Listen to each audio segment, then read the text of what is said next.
So, this story is wild. Like, if you told me a year ago that Ubisoft, of all companies, would become the internet's main character for a day and actually win the day, I'd laugh in your face. But here we are. Let me show you what happened. It starts with a guy named Hassan. He's a streamer, massive following, very political, very loud, very online. Some people love him, a lot of people don't. Among those who don't, Elon Musk and this other guy who goes by Grums. Grums is like this old school dev from the early Blizzard days. Diablo, StarCraft, all that. These days, he mostly hangs out on X and complains about how video games are too woke now. Like, that's his thing. Oh, and fun fact, he also raised a bunch of money on Kickstarter for a game that never came out. Like, at all. Not even a playable trailer. It's just been crickets. Anyway, keep that in your back pocket. It's important. So, Ubisoft, who has been getting roasted for months over Assassin's Creed Shadows, decides to sponsor a bunch of streamers to promote the game, and yeah, Hassan was one of them. Pretty standard marketing move. But then, here come the takes. Grums tweets something like, "Wow, Ubisoft's really showing their true colors by paying terrorist platforming streamers," which, okay, that's insane, but it gets better. Elon chimes in, because of course he does, and says Hassan is a fraud. Then doubles down. Sellout would be more accurate. Objectively, he's promoting a terrible game for the money. And then Ubisoft just snaps. Not corporate snaps, like actual snapping. Whoever's running the Assassin's Creed X account just says, quote, "Is that what the guy playing your Path of Exile 2 account told you?" Which, if you don't know, is a direct hit. Because Elon got caught claiming to be like top tier in Path of Exile 2, but it turned out he had someone else grinding the account for him. Same with Elden Ring, apparently. So yeah, Ubisoft came out swinging. And they didn't stop there. Grums tries to clap back with a screenshot of an article saying Shadows isn't performing as well as Valhalla, and that it's not the savior game Ubisoft needs. But like, that wasn't the own he thought it was. The article literally says it's selling well. Maybe not Valhalla levels, but better than Odyssey, which was the goal. So Ubisoft hits again. This time with just 4 words, "Our game is out." That's it. Simple, brutal. Grums still hasn't recovered, and the internet, they loved it. Like, absolutely flocked to the comments like, "Damn, okay, Ubisoft finally has a W." People literally started buying Assassin's Creed Shadows because of this whole thing, just out of pure spite. Like, oh, Elon doesn't like it? Well, now I have to buy it. You could see people adding it to their Steam libraries in real time. And this might be a turning point. Because for the longest time, devs would just take it. Try to stay out of drama. Play defense. But this was offense. Ubisoft, of all companies, finally said, nah, we're not doing this anymore. And the thing is, this whole anti-woke movement in games, it's been trying to take down literally everything. Kingdom Come, Deliverance 2, woke now, apparently. Split Fiction, woke. Monster Hunter, Grums's community was like, actually, Capcom might be too woke too. It's like, are the dinosaurs woke now? What are we doing? At some point, it stopped being about the actual games. Because here's the thing, if your entire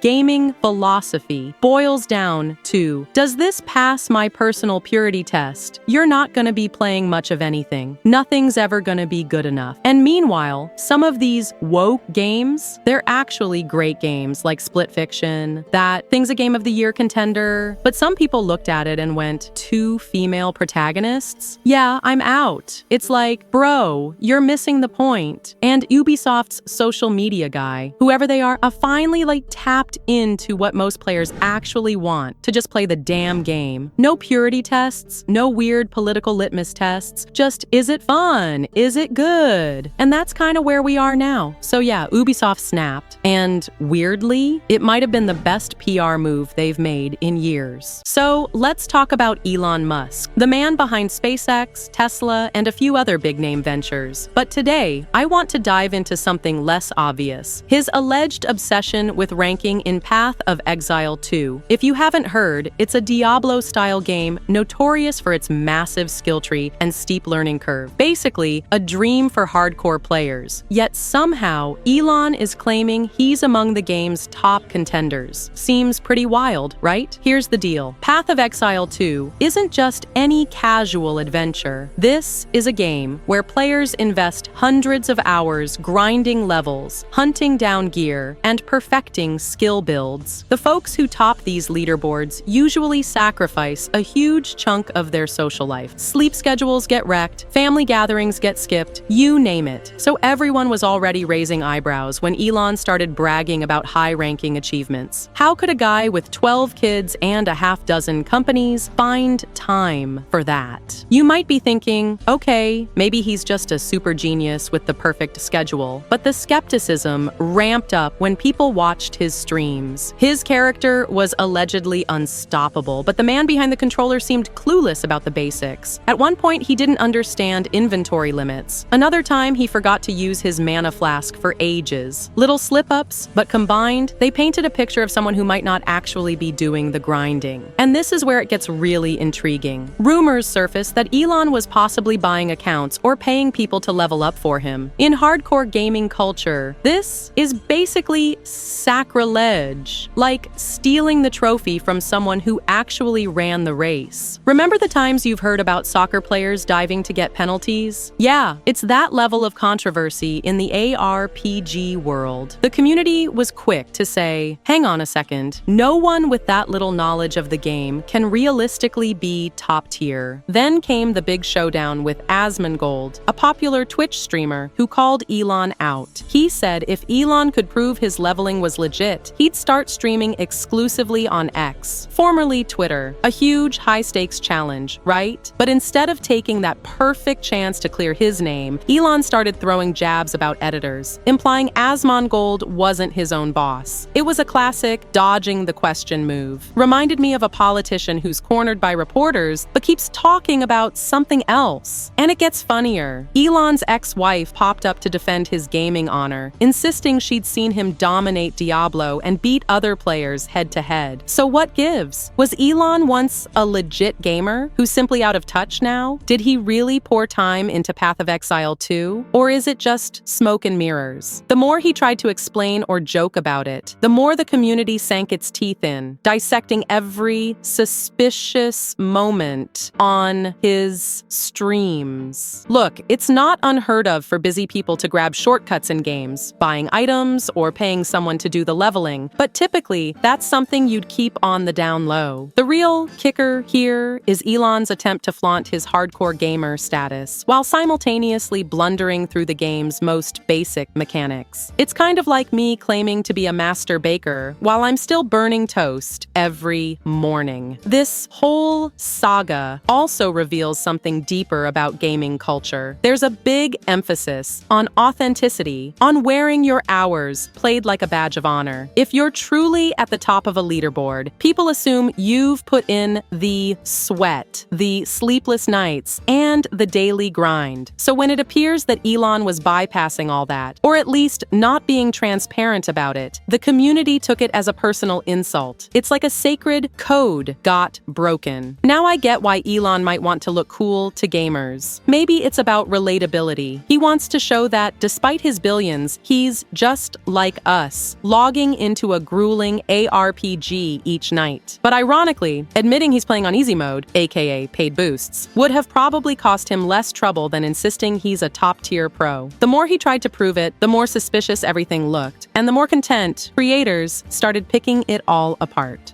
All right, let's talk PS Plus for April. And yeah, it's actually a pretty solid month. First up on PS5, we got RoboCop Rogue City. This one, honestly way better than you'd expect. It's a single-player first-person shooter where you play as RoboCop himself, Alex Murphy, patrolling the streets of Detroit. You're out there investigating small-time crimes that start linking up to something way bigger. Now sure, there's some detective work, but the best part is the gunplay. You're a tank in this game, a half-man, half-machine tank tank with an arsenal that absolutely wrecks everything. You start with RoboCop's classic Auto 9 pistol, and yeah, it has unlimited ammo. You feel like a walking cheat code. You can take a more peaceful route sometimes, but the real fun is when you just let chaos happen. The story takes place between RoboCop 2 and 3, but you don't really need to know the movies. The game does a good job filling you in. It's not a AAA title, so keep your expectations in check, but it's a really fun time. Solid 7 out of 10, and if you're into trophies, the Platinum's super easy took me just over 10 hours. Next up, the Texas Chainsaw Massacre on both PlayStation 4 and 5. This one's for the horror fans. It's an asymmetric multiplayer game where some players are survivors trying to escape, and others are members of the infamous Slaughter family hunting them down. Think hide and seek, but with chainsaws. The twist here is the killer side can have 3 people, not just one. So as a survivor, you're constantly on edge. 1 second you think you're safe, next second, boom, another killer pops out of nowhere. It's based on the classic 70s movie, and it's got a cool mix of stealth and full-blown panic. Reviews are kinda all over the place. Some people love it, some don't. But like most games in this genre, it shines when you're playing with friends. Just be warned, the Platinum Trophy, that thing's a grind. Over 100 hours. And finally, we've got Digimon Story, Cyber Sleuth, Hacker's Memory on PS4. This one's a turn-based RPG where you control up to 3 Digimon at once in battle. There are 341 of these digital monsters in the game, so yeah, it's a collector's dream. It's set in a near-future world where tech is basically everything. You join a hacker group after someone steals your identity, and from there, you end up helping out a bunch of people while trying to track down the real culprit. The story actually goes pretty deep, especially the relationships within your hacker crew. The combat is classic turn-based, so it's all about choosing the right team for each fight. It's sitting at a nice 7.5 out of 10 review average, and if you're trophy hunting, the Platinum's around 80 hours. So, we might be getting a new God of War game this year. Yeah, seriously, not a remaster, not a trilogy re-release. An actual new game, just not a full-blown sequel. Here's what's going around. Insiders like Tom Henderson and Jeff Grub are both saying there's a smaller God of War project in the works for 2025. And not the usual, it's just a collection stuff. Grub says it's a brand new side story, something people are calling an expand-alone. Think Miles Morales or Uncharted The Lost Legacy. Shorter, more focused, but still legit. And here's the cool part. It's supposedly set during Kratos' younger days in Greece. So, yeah, we're talking young angry Kratos doing his classic god-smashing thing. Sony's been leaning into these bite-sized spin-offs lately to fill the gap between big releases. And honestly, not a bad move. If this ends up being real, it could be a perfect way to hold us over until the next major God of War game drops. Alright, here's a juicy one. Rumor has it that one of the first PlayStation 6 games is already in development. And yeah, it's exactly what you'd expect. I know, the PS5 only launched in 2020, and it feels way too early to be talking about the next console. But it's been 4 years already, and Sony's already rolled out multiple versions, including the PS5 Pro. So yeah, next-gen talks are starting to heat up. Now, the big rumor? A brand new game from none other than Hideo Kojima. And apparently, it's going to be one of the PS6's launch titles. This totally checks out, right? Kojima and PlayStation go way back. Metal Gear Solid, Death Stranding, and now Death Stranding 2, dropping this year. Word is, this new game is another espionage-focused project. Basically a spiritual successor to Metal Gear, just without the name since Konami owns the rights, and, well, let's not reopen that drama. Looks like Sony's quietly cooking up something new. They've got a brand new first-party studio called Dark Outlaw Games. Yeah, no flashy trailer, no PlayStation blog post, just quietly building behind the scenes. The news came out during a podcast with Jeff Gersman, where Jason Blundell, the Call of Duty Zombies guy, casually dropped that he's heading up the studio. Blundell's a big name. He helped create Zombies mode and directed stuff like The Career and Zombies content content in Black Ops 4. After leaving Treyarch, he started Deviation Games, but that didn't last long. He dipped out in 2022, and the studio shut down not long after. Now, he's leading Dark Outlaw under Sony's umbrella. According to Blundell, they've been working away in the shadows for a while, and will step out into the light once they've got something real to show. So, yeah, the studio exists. It's just not quite ready for the spotlight. No word yet on what kind of game they're making, or even if development has officially started, but Blundell says they're still in that early phase of staffing up, getting the right team together, bouncing around ideas, and seeing what sticks. The studio was founded in 2024, based in Los Angeles, and right now it's a small crew, somewhere between 11 and 50 people, according to their LinkedIn. With Blundell at the helm, it's a safe bet whatever they're working on is gonna have some strong shooter DNA. Zombies, science fiction, totally new IP, who knows, but it's one to watch.